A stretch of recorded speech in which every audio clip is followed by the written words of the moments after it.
Kama mnavyokumbuka kwamba tarehe 19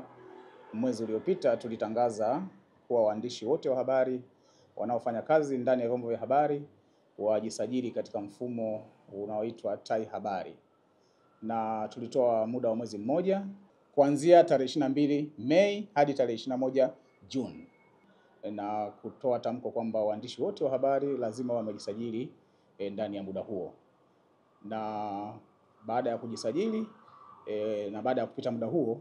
waandishi wote wa habari ambao hawatakuwa wamejisajili katika mfumo huo wa Tai Habari hawataruhusiwa kufanya kazi za uandishi wa habari katika vyombo vya habari. Naomba ni washukuru wale wote ambao tayari wameshajisajili katika huo mfumo na tunaendelea vizuri kusajili, na nitoe wito tena kwa wale wote ambao hawajisajili katika mfumo wa Tai Habari waendelee kujisajili kwenye huo mfumo, kwa sababu siku zimebaki chache, na baada ya kupita tarehe hiyo kwa kweli hatutaongeza tena muda, na wale wote ambao watakuwa hawajisajili watatupisha ili wale ambao wamejisajili waendelee kufanya kazi za kihabari. Pia naomba nikumbushe kuwa kufanya kazi bila kusajiliwa na Bodi ya Ithibati ni kosa kisheria kwa mujibu wa kifungu cha 50 kifungu kidogo cha pili B, na pia kwa mujibu wa kifungu cha 19 cha Sheria ya Huduma za Habari, mtu yote hataruhusiwa kufanya kazi za kihabari isipokuwa yule tu ambaye amesajiliwa na Bodi ya Ithibati ya Waandishi wa Habari.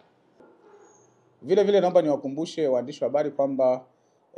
wakitaka kujisajili waingie kwenye kiunganishi ambacho kinaitwa taihabari.jab.go.tz, na wakiingia hapo mfumo utawaelekeza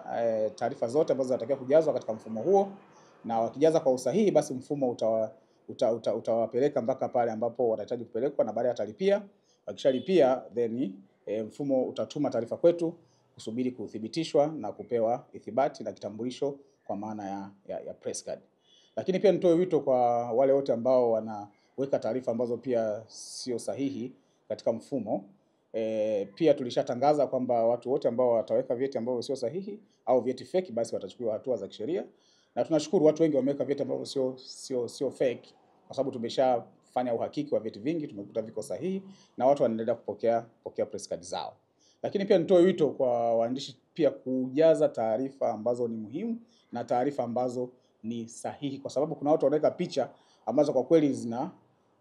zinaleta utata. Mtu anaweka picha ambayo amekaa hotelini, anapiga picha anaweka ni passport size, lakini hiyo kwa kweli ni jambo ambalo sio zuri. Kwa hiyo naomba nitoe wito